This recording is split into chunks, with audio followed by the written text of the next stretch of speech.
Assim a palavra do Senhor. Porque eu sei que em mim, isto é, na minha carne, não habita bem algum. E com efeito, o querer está em mim, mas eu não consigo realizar o bem. Porque não faço o bem que quero, mas o mal que não quero eu faço. Ora, se eu faço o que não quero, já não faço eu, mas o pecado que habita em mim. Acho então esta lei em mim, que quando quero fazer o bem, o mal está comigo. Porque segundo o homem interior, eu tenho prazer na lei de Deus. Mas vejo nos meus membros outra lei, que batalha contra a lei do meu entendimento e que me prende debaixo da lei do pecado, que está nos meus membros. Miserável homem que sou, quem me livrará do corpo desta morte? Dou graças a Deus por Jesus Cristo, nosso Senhor. Assim que eu mesmo, com o entendimento, sirvo a lei de Deus, mas com a carne, a lei do pecado. Pode sentar.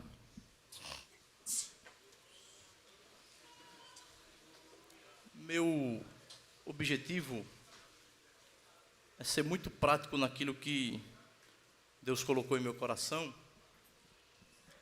mas é importante a gente fazer uma introdução um tanto mais teológica acerca da carta de Paulo aos Romanos, pelo fato de que ela é o maior tratado teológico da nossa Bíblia Sagrada. É, por alguns, conhecida como a Epístola das Epístolas. John Murray, que é um pastor escocês, um teólogo escocês, ele diz que a carta aos Romanos é uma exposição acerca do Evangelho da Graça. F.F. Bruce, que também é um teólogo escocês, ele diz que esta carta, ele gosta de chamar de Evangelho segundo o apóstolo Paulo. Nenhum livro da Bíblia Sagrada teve tanta influência na história da igreja como essa epístola. Foi através dela que a gente viu Agostinho de Hipona, um dos pais da igreja, tendo ali o seu processo de conversão, quando sentado numa praça, vivendo uma vida totalmente ilícita, embriagado e vivendo uma vida de sexo explícito em rua pública. Um jovem passou cantando um hino, abre e lê, abre e lê. E ele estava com um exemplar da Bíblia na mão e ele leu a carta aos Romanos no capítulo de número 13. Quando ele leu a carta aos Romanos, Agostinho de Hipona, ele se converte ali a Jesus Cristo e se torna um dos maiores nomes da filosofia de sua época e um bispo da igreja. Martinho Lutero também inicia o processo de reforma da igreja lendo e estudando esse livro. Tantos e tantos homens na história da igreja se debruçaram a estudar esta epístola e desenvolveram ali um carinho especial, não só por ela, mas uma conversão genuína. Mas Paulo não é o fundador da igreja de Roma. Paulo, ele tem um carinho por esta igreja, mas ele não funda essa igreja. Muito provavelmente Paulo escreve essa carta no ano 57, 58 depois de Cristo. Na sua última viagem missionária, que a gente vê falar sobre ela em Atos capítulo de número 20. Paulo, ele escreve essa carta para a igreja de Roma com um objetivo diferente do objetivo que ele geralmente tinha quando escrevia as cartas. As cartas que Paulo escrevia às igrejas que ele havia fundado, ele escrevia geralmente querendo resolver problemas que a igreja tinha desenvolvido, ou até mesmo aconselhar os membros acerca de algumas coisas.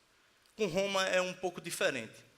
A gente não sabe ao certo quem fundou, muito provavelmente judeus que se converteram na pregação de Pedro em Atos capítulo de número 2, ou até mesmo pessoas que se converteram em uma das viagens de Paulo e através da sua pregação. Mas Paulo tem um carinho muito grande por eles. Hernandes Dias Lopes, ele disse que Paulo tinha pelo menos 5 objetivos quando ele escreveu essa carta. O primeiro deles era pedir oração da igreja em favor da sua vida. O segundo era demonstrar o seu desejo de conhecê-los pessoalmente. Demonstrar também o desejo que ele tinha em compartilhar com eles o dom que Deus havia lhe concedido. Em Romanos capítulo 15, a gente vê também um dos desejos de Paulo é que ele fosse enviado como missionário pela igreja de Roma para a Espanha e ali iniciar um trabalho missionário. O quinto motivo que Hernandes Dias Lopes diz é que ele queria detalhar o evangelho a estes que ainda não tinham um apóstolo visitando a igreja. Então, quando a gente vai olhar para esta carta, para esta epístola, alguns teólogos dividem ela em pelo menos duas seções. A primeira delas vai do capítulo 1 ao capítulo 11, onde eles vão falar sobre assuntos de cunho doutrinário. Do capítulo 12 ao capítulo 16, Paulo vai falar da praxis da igreja. Como viver em igreja de forma prática. Quando ele inicia o capítulo de número 12, falando sobre mentalidade transformada. Eu já falei sobre isso aqui. Mas Deus, ele, durante esses dias, tem me pressionado muito a entender o porquê que uma mente transformada é tão importante. E nós precisamos, eu falo muito sobre isso, e eu preciso cravar na nossa mente. A nossa mente é um campo de batalha. E que se a gente não fortalecer o espírito dentro da nossa mente, nós perderemos essa guerra. O diabo, ele só quer uma oportunidade para colocar um desejo, um pensamento, ou algo que venha desvirtuar aquilo que a gente entende em Deus. Então a gente precisa ter a nossa mente protegida, blindada, assegurada daquilo que a santa palavra de Deus ensina. Eu sei que essa parte introdutória é um pouco chata, eu estou vendo os irmãos meus cansados, mas quem ainda quer me ouvir, diga amém. Amém. A primeira sessão, do capítulo 1 ao capítulo de número 11, a gente consegue dividir ela em pelo menos 4 partes. Quantas partes? A primeira delas vai do capítulo 1 ao capítulo 3, versículo 20. Onde Paulo vai falar sobre a ruína, ou a necessidade que todos os homens têm de conhecer a Deus. A segunda parte vai do capítulo 3, versículo 21, ao capítulo 5, versículo 21. Onde Paulo vai falar sobre a obra de redenção, ou sobre justificação pela fé. A terceira parte vai do capítulo 6 ao capítulo de número 8. É onde Paulo vai falar sobre regeneração, santificação, e como vivermos uma vida através do Espírito Santo.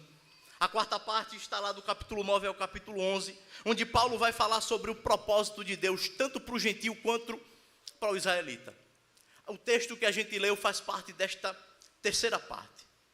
Regeneração, santificação. Viver através do Espírito. E nesta noite de madrugada, enquanto eu meditava, e nesta tarde, Deus colocou um tema no meu coração, que é falar sobre a guerra que você esconde. Porque vivemos em uma batalha. Vivemos em um campo de batalha espiritual. E é isso que Paulo vai falar no capítulo de número 7, a partir do versículo de número 14, mas a gente vai meditar expositivamente a partir do versículo de número 18. Vivemos em uma batalha espiritual e física. A nossa carne batalha contra o nosso homem interior. É o homem interior, aqueles que se converteu a Deus, enfrenta uma guerra, como já cantado nesta noite, infindável, não tem fim, não se acaba, contra a nossa própria carne. Você não precisa me responder, é culto de mocidade, mas pense comigo sobre isso. Alguma das vezes, enquanto você estava num culto de Santa Ceia, você já passou pela sua cabeça, ou já ficou com aquele peso na mente, ou um peso na consciência, pelo fato de alguma coisa que você cometeu durante a semana, ou algo que você carrega na sua mente, ou alguma coisa que lhe influenciou. Se você já passou por isso, se você já vivenciou essa ideia, ou se você já chegou num culto, num ensaio, sorrindo, mas por dentro você estava brigando contra o mesmo pecado, contra os mesmos pensamentos, contra os mesmos desejos. O que eu quero falar para você nessa noite é que a nossa mente é esse campo de batalha. E nós muitas das vezes somos condicionados, desde pequenos, desde muito cedo, a esconder as nossas batalhas. Aprendemos que não é bom para o crente mostrar fraqueza. Homens, principalmente, aprendem que o homem não pode ser alguém que demonstra fraqueza. É uma batalha que a gente aprende a esconder. Mas sabe o que eu acho lindo aqui? É que Paulo não é uma pessoa convencional. É o nome mais proeminente que havia surgido na igreja daquele tempo. E ele vai iniciar o versículo de número 18 com a sua alma gritando: Porque eu sei, aleluia, glória a Jesus, porque bem sei eu, que em mim, isto é, na minha carne, não habita bem, e com efeito, o querer está em mim, mas eu não consigo realizar. Coloca na NVI, por favor, Samuel, e todas as próximas citações, você coloca nela, em nome de Jesus. É Paulo aqui, um homem extremamente gabaritado teologicamente falando. Um homem que já havia fundado inúmeras igrejas. Um homem que já havia enfrentado desafios gigantescos em todo o seu ministério. Ele resolve abrir a sua alma, rasgar a sua alma a Deus em oração e dizer: sei que nada de bom habita em mim. É Paulo que está dizendo. E ele está aqui tratando de muita honestidade. Sabe quando você está passando por processos tão grandes, que às vezes você não se sente confortável de conversar com ninguém. Você eu não sei os irmãos, mas eu tenho um grupo no WhatsApp que é só eu. E às vezes você está tão cansado e sobrecarregado que você precisa falar. Mas você não encontra alguém para falar e você manda um áudio naquele grupo que só está você, só para você ter a oportunidade de desabafar, de falar alguma coisa, ou de tirar alguma coisa que está presa dentro do seu coração. É isso que Paulo está fazendo aqui, quando ele escreve essa carta. Paulo está sendo honesto, Paulo está cansado, Paulo não tem filtro. Quando ele grita: sei que nada de bom habita em mim. Na minha carne nada de bom existe, porque eu tenho desejo, o meu homem interior, ele até tem desejo de fazer o bem. Ele ainda tem desejo de realizar aquilo que é bom. Eu até quero, mas eu não faço. Eu até me esforço, mas não consigo. Eu até corro atrás, mas parece que nada vai dar certo. Parece que quanto mais eu me esforço, mais eu caio. Parece que quanto mais eu corro, mais a minha mente, a minha mentalidade, o pecado me derruba. É a alma de Paulo rasgando neste versículo. É a alma de um homem que entende que ele pode até tentar, mas às vezes ele vai cair. Ele até se esforça, mas às vezes ele não vai conseguir. E se você chegou aqui nesta noite hoje, e você já se pegou pensando nisso: eu me esforço tanto para abandonar uma prática, eu corro tanto para abandonar algo, eu me esforço tanto para moldar a minha personalidade. Se você já se pegou pensando nisso, Deus me trouxe aqui para tratar com a sua mente e com o seu coração nesta noite. Com toda certeza, Deus tem uma palavra ao seu coração. Esse texto de Romanos capítulo 7, ele começa com uma coisa que a gente precisa entender. A primeira delas é que a gente tem que fazer um diagnóstico de si mesmo. E um diagnóstico que às vezes ninguém quer ouvir. Mas é a gente que tem que se autodiagnosticar. Quando Paulo fala: não habita bem nenhum em mim, Paulo não está tratando aqui de uma baixa autoestima espiritual. Paulo está falando aqui de uma teologia rica. É aquilo que a gente chama de pecado original. A natureza adâmica dentro de nós, que não foi redimida. Ela não tem recurso interno para fazer o bem sozinho. E sabe qual é o problema? Que às vezes, muito jovem, a igreja também enfrenta. É que a conversão, ela renova o nosso espírito. A conversão trabalha dentro do nosso homem interior. Mas a batalha contra a carne, ela não para, ela não cessa. E quando a batalha continua, a gente é tendencioso a pensar que ninguém enfrenta isso, é só eu que enfrento isso. Pastor Antônio Gilberto, em uma das lições da EBD, ele vai dizer que um ídolo é tudo aquilo que ocupa o lugar de Deus na sua mente. E a carne, quando ela não é crucificada, devidamente colocada na cruz, ela se torna esse ídolo.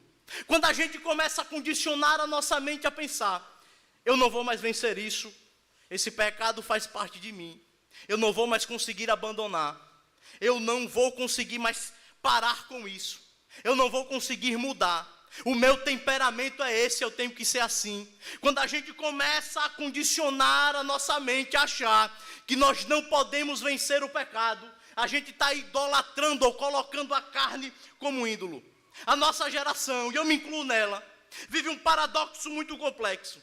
Se fala muito de autenticidade, se fala muito de ser um jovem autêntico, mas muitos jovens, e eu estendo isso aqui à igreja, muitos irmãos, falam de autenticidade, louvam ao Deus num culto, vêm para o ensaio, vêm para a consagração, mas estão lutando contra a pornografia.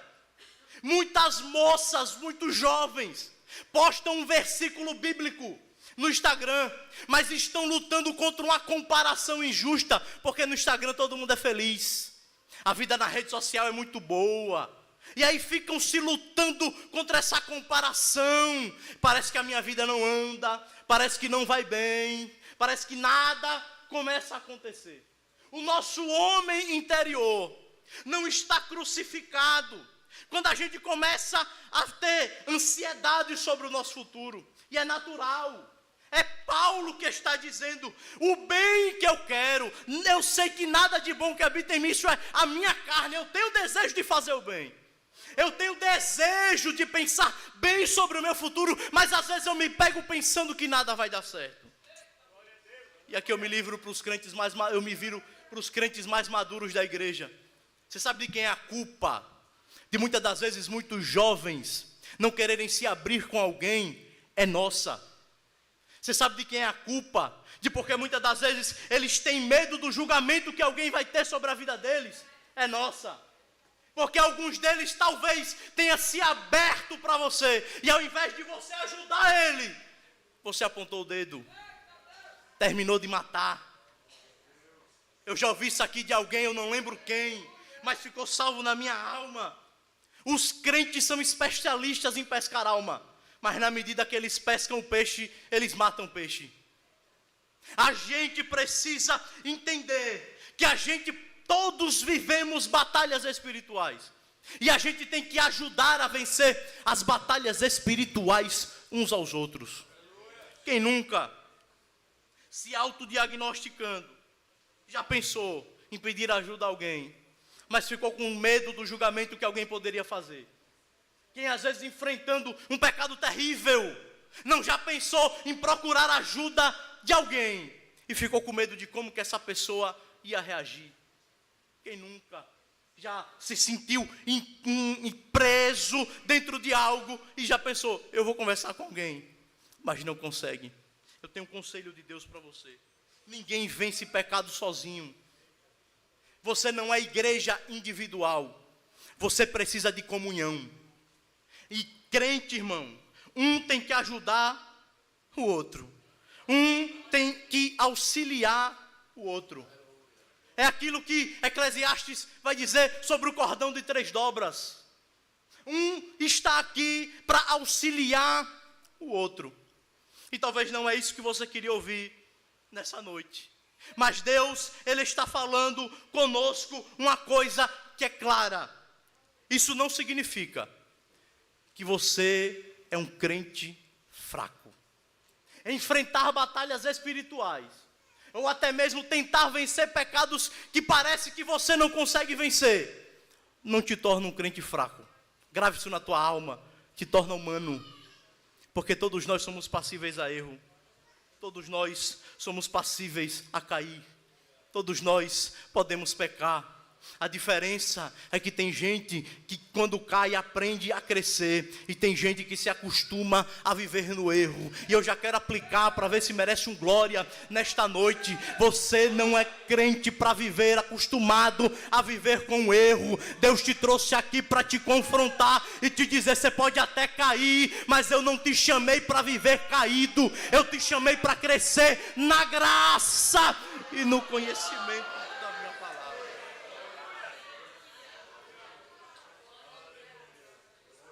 A segunda coisa que a gente aprende aqui é que o conflito que a gente vive não foi criado pela nossa mente.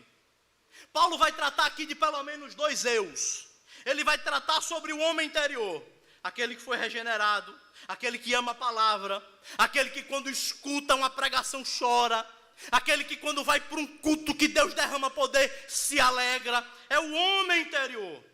Mas Paulo também vai falar sobre a lei da carne, ou aquilo que ele chama da lei dos membros. E o que é isso? É um impulso da nossa velha natureza, que não vai sair de dentro de nós. Deus nos chama à santidade, mas a gente não se torna santo quando a gente aceita Jesus.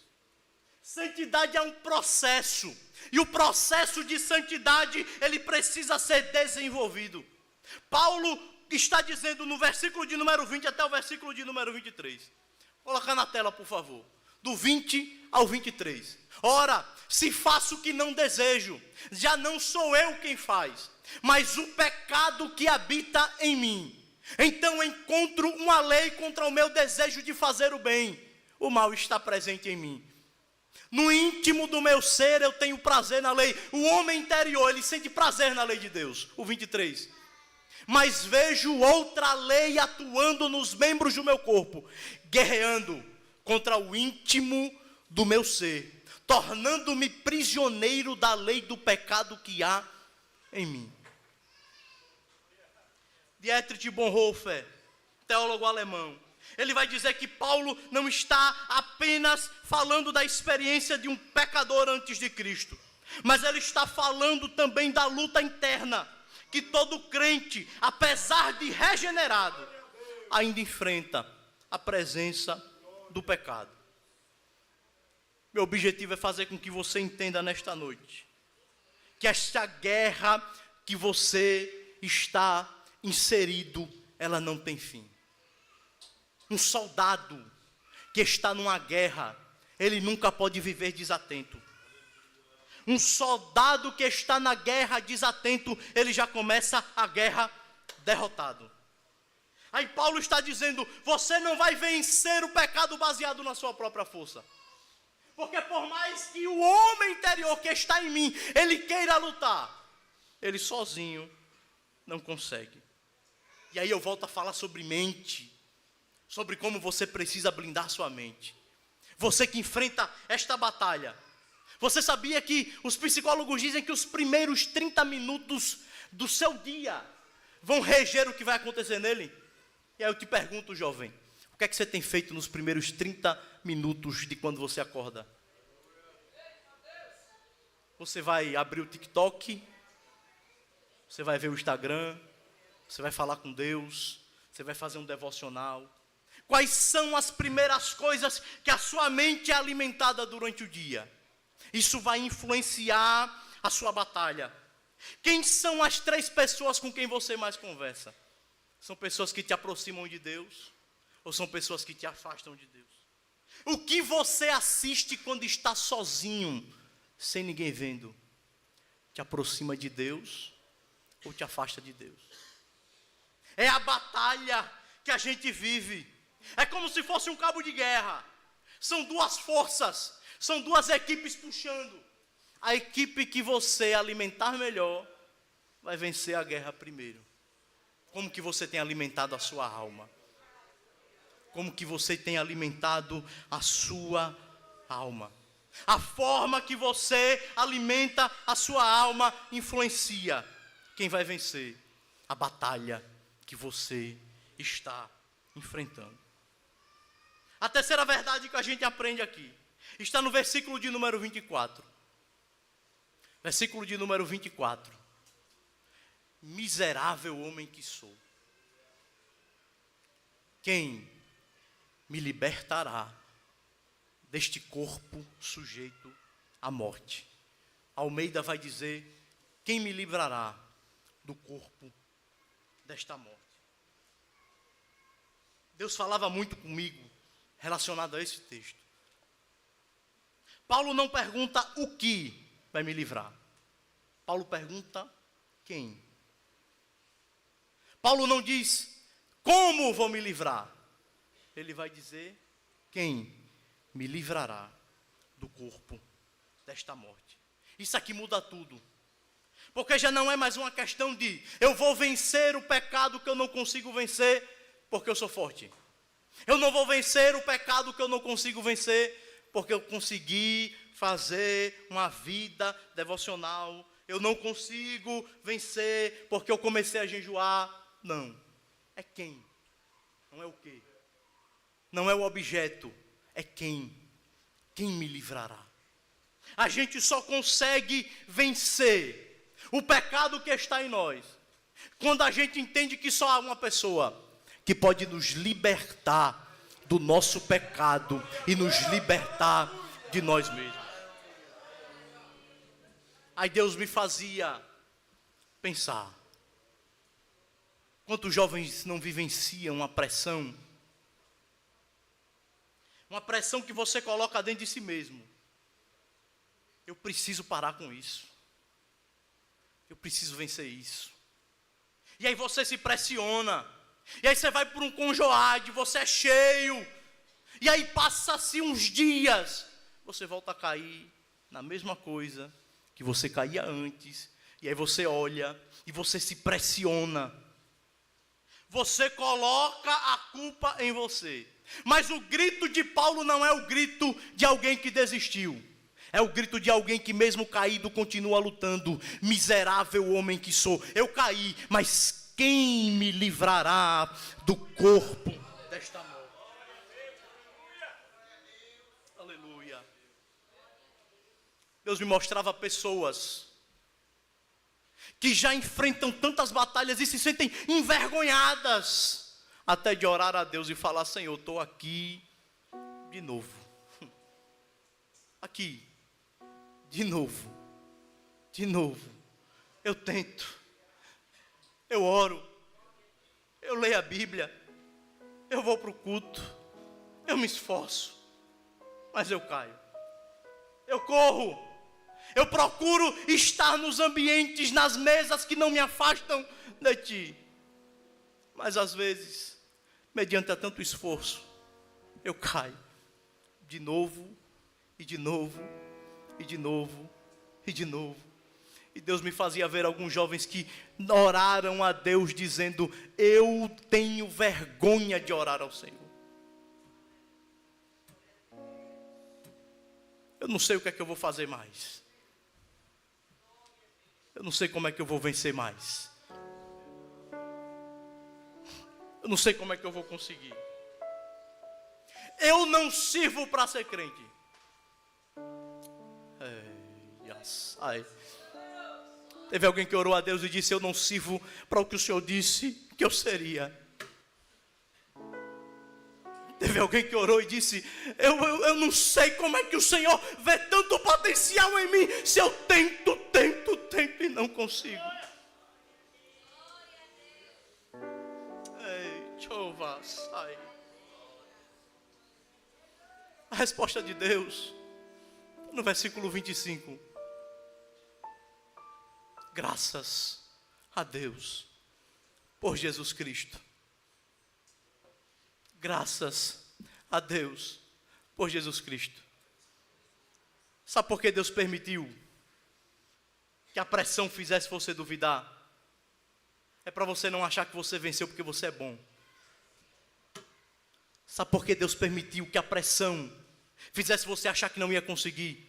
É para nesta noite Deus falar com você. Não é porque você se esforçou, mas é por graça e pelo sacrifício do meu filho na sua vida. Graças a Deus por Jesus Cristo.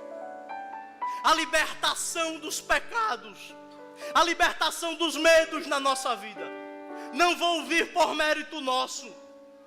Nós não seremos libertos por aquilo que a gente acha que fez por capacidade, não. É por Jesus Cristo. Quem me livrará do corpo desta morte?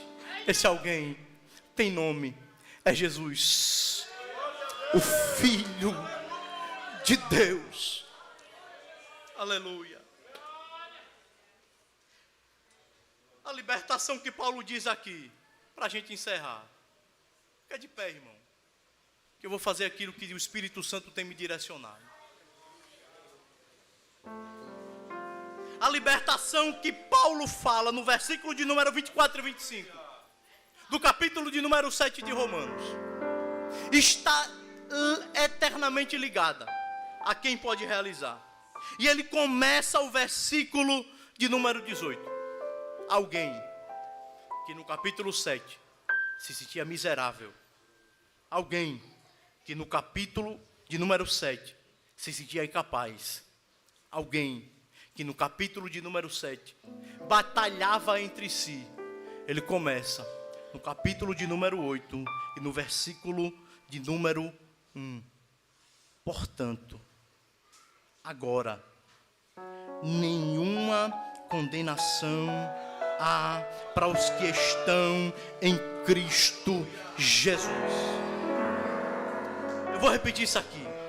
Nenhuma condenação há para aqueles que estão em Cristo Jesus. Por que, Paulo, nenhuma condenação há para aqueles que estão em Cristo Jesus? Porque a lei do Espírito da vida em Cristo te livrou do pecado da lei da morte. Você realmente não consegue vencer esta guerra sozinho. Você realmente não tem capacidade de enfrentar os seus medos sozinho. O grito da alma de Paulo, de alguém que tinha medo no capítulo de número 7, agora muda para a calmaria da fala de alguém que entende realmente: eu sou miserável, eu não posso, eu não consigo, mas há um Deus no céu que termina, que tira toda a condenação da minha vida através do Espírito de vida em Cristo Jesus. Você sabia que o Espírito Santo de Deus é uma pessoa? E como pessoa ele é dotado de sentimentos. Como pessoa ele é dotado daquilo que comunica diretamente o nosso espírito com ele. Como pessoa é ele quem nos ajuda a vencer aquilo que a gente não é capaz de vencer sozinho.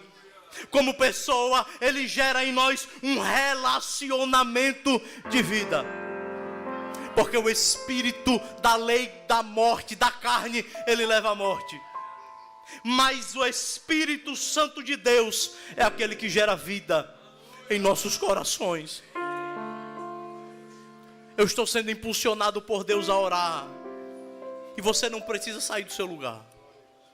Eu quero que um abrace o outro. Meu objetivo aqui não é emocionar ninguém. Mas o Espírito Santo de Deus me mostrava alguns de vocês presos em batalhas que você não consegue vencer sozinho. O Espírito Santo de Deus me mostrava alguns de vocês presos em amizades. Sabe aquela amizade que você até tenta se afastar, mas não consegue? Sabe aquele amigo que só te leva para o caminho errado? Você até tenta se afastar, mas você não consegue. O Espírito Santo de Deus me mostrava alguns de vocês enfrentando batalhas na mente.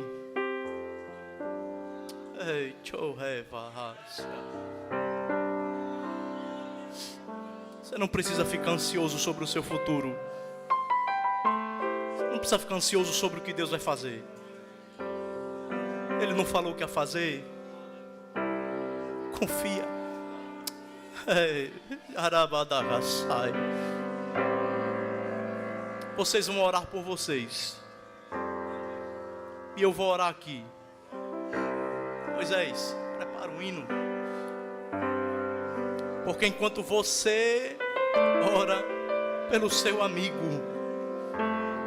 o seu melhor amigo, o Espírito Santo de Deus, ele está tratando feridas na alma.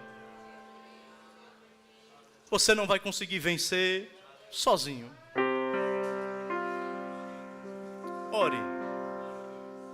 Senhor Deus,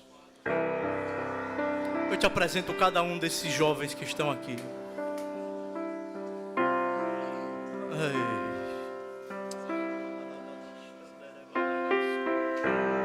Eles não têm força para vencer sozinhos.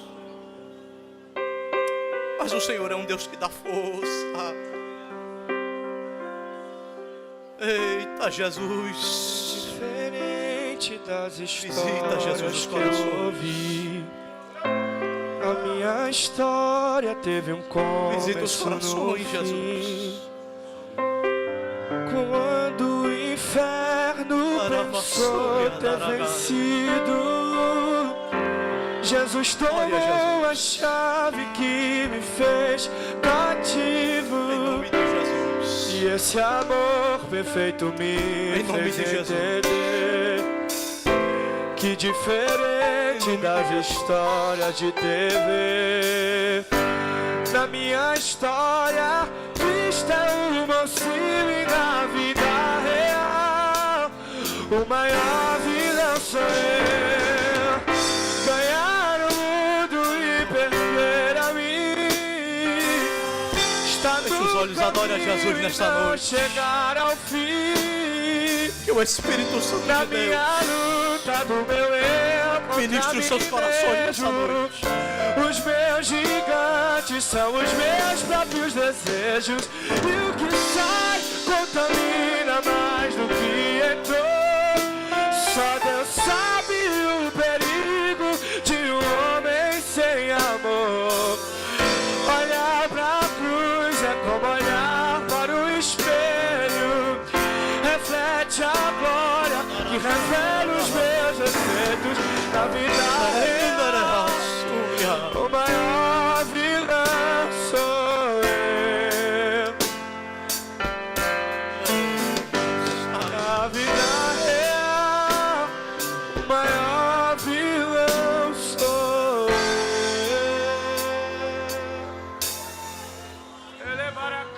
eu. Em nome de Jesus, pela autoridade que há no nome de Jesus, o diabo jogou na cara de alguns jovens: você nasceu deste jeito e vai morrer deste jeito. Mas em nome de Jesus, em nome de Jesus, as palavras do diabo caem por terra agora. Você chegará no ponto que Deus está te preparando para chegar. Ei, chove, adara súbia. Você vai gerar, moça. Você vai gerar filhos, moça. Deus te chamou e o diabo disse: não vai crescer. Deus está dizendo: eu que dou o crescimento. Sou eu que trabalho. Você vai casar. Você vai crescer. Você vai crescer. Você vai crescer em nome de Jesus. Adora Jesus.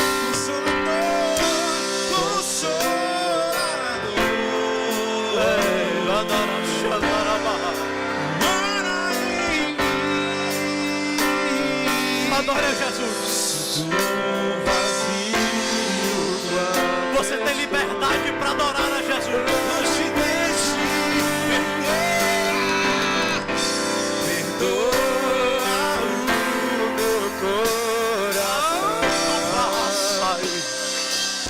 Seja batizado no Espírito Santo. Seja renovado pelo Espírito Santo.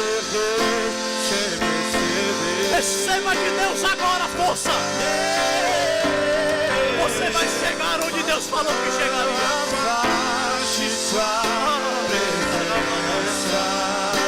Teus frutos, Senhor, teus frutos me fazem.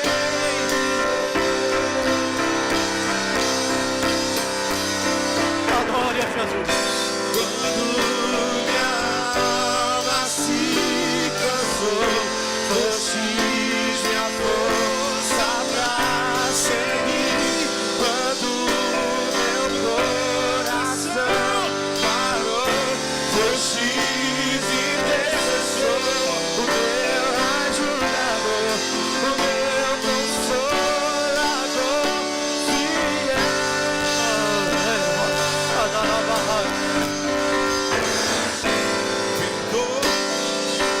Você tem liberdade. Seja usado em nome de Jesus. Às vezes que errei, Espírito Santo de Deus.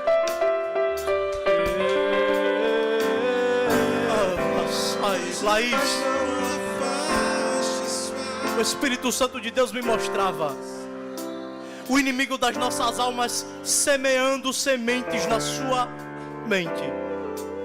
E nesta noite, o Espírito Santo de Deus está removendo todas as raízes que o diabo tentou plantar na sua mente. Deus está te selando para algo, e Ele já te falou quais são os planos dele na tua vida. Ele está tirando sementes de dúvidas que foram plantadas. Ele está tirando sementes de medo que foram plantadas. Em nome de Jesus, eu profetizo de olhos abertos na sua vida. O Espírito Santo de Deus, Ele vai te renovar, Ele vai te fortalecer, Ele vai te direcionar, Ele vai te apontar caminho. Você vai chegar ao destino. Pra você e faz o teu milagre acontecer. Quando menos você já não tem. Deus quem faz, É Deus que faz. e quando a esperança acabar e a medicina te desenganar, do alto veio o Senhor. É Deus quem Jesus está na faz, casa. é Deus quem faz. Arabada, A xandara, última badara, xandara, palavra é dele. A última palavra é dele. A última palavra é dele. Você que nesta noite veio a este culto, você não serve a esse Jesus. Você está batalhando por um time que não tem como vencer. O Espírito Santo de Deus me condiciona a convidar. Ele falou com você nesta noite.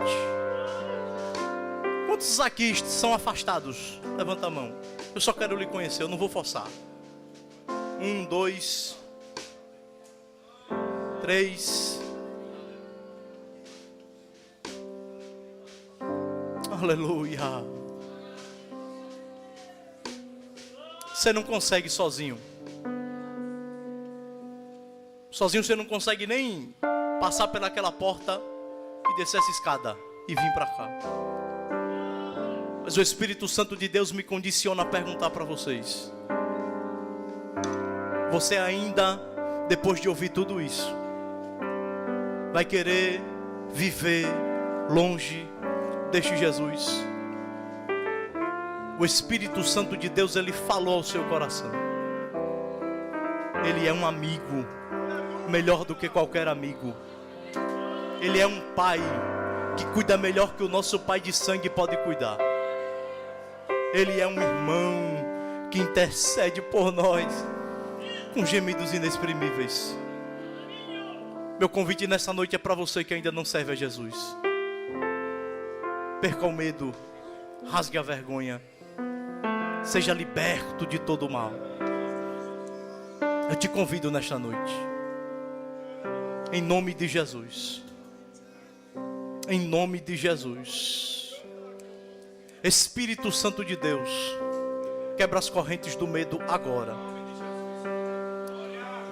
pela autoridade que há no nome de Jesus. Eu repreendo todas as amarras do inimigo na vida daqueles que vieram nesta noite. Liberta estas almas em nome de Jesus. Em nome de Jesus, liberta essas almas em nome de Jesus. Receba a coragem do Espírito Santo de Deus. Você sabe o que Deus tem planejado para você. Você não nasceu para viver do jeito que você está vivendo. Eu não sou de forçar, a igreja me conhece. Em nome de Jesus. Se eu estou insistindo é porque o Espírito Santo de Deus tem me impulsionado. Em nome de Jesus. Perca o medo. Em nome de Jesus. Em nome de Jesus. Em nome de Jesus. Talvez seja a sua última oportunidade, meu filho. Talvez seja a sua última oportunidade, minha filha. O Espírito Santo de Deus tem te convidado.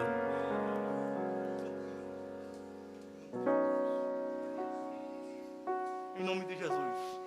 A igreja intercede. Em nome de Jesus. Em nome de Jesus. Longe, você estava perto. Eu te rejeitei em troca. Em nome de Jesus. Recebi afeto. Me senti sozinho. Me tornou seu filho. Fez de